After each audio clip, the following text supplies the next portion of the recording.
We cannot let a murderous regime continue these destabilizing activities while building dangerous missiles, and we cannot abide by an agreement if it provides cover for the eventual construction of a nuclear program. The Iran deal was one of the worst and most one-sided transactions the United States has ever entered into.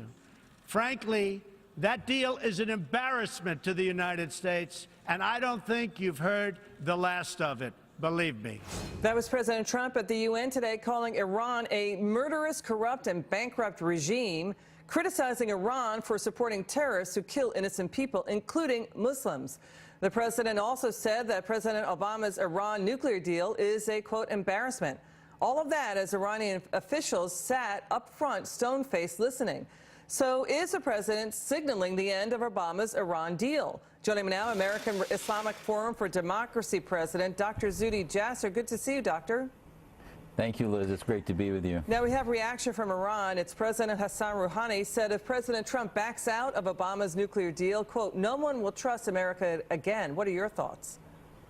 Well, so saith the government that says death to America and its chance. I mean, who cares what Rouhani thinks? Bottom line is the inspections have been a sham, and ultimately this deal was one-sided. The president was not only correct, I think he was at his best, because he connected the dots for the world in front of the UN, in front of many of these dictatorships, including Iran, the dots between the bad Iran deal, Syria's Assad, the use of chemical weapons, Iran's funding of terror through Hezbollah, the whole regional hegemonic goals of Iran, and the fact that we were duped in the Iran deal, handing them billions in order to fund terror. And he spoke to the Iranian people. How novel. President Obama, I don't believe, did that. This president now spoke to the Iranian people and said oppressive regimes have their days numbered, and it is in their benefit for us not to honor this bad deal. Yeah, the president said that Iran is acting like it is afraid of its own people, basically killing Iranian reformers, shooting at students. You're talking about the Green Revolution under President Obama.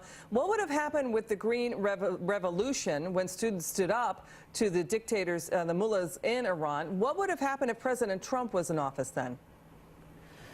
Well, I pray, and I wish he had been. We ignored it. We basically facilitated, because we were so in with the Iran deal to be completed, we pretended it didn't happen.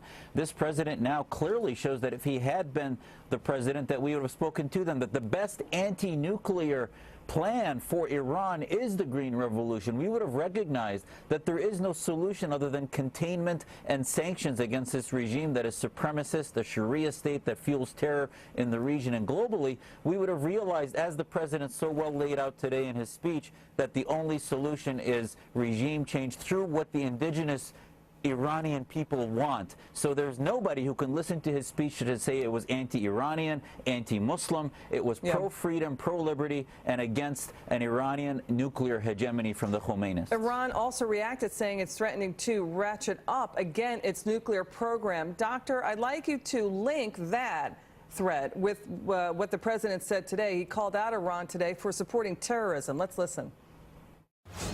Rather than use its resources to improve Iranian lives, its oil profits go to fund Hezbollah and other terrorists that kill innocent Muslims and attack their peaceful Arab and Israeli neighbors.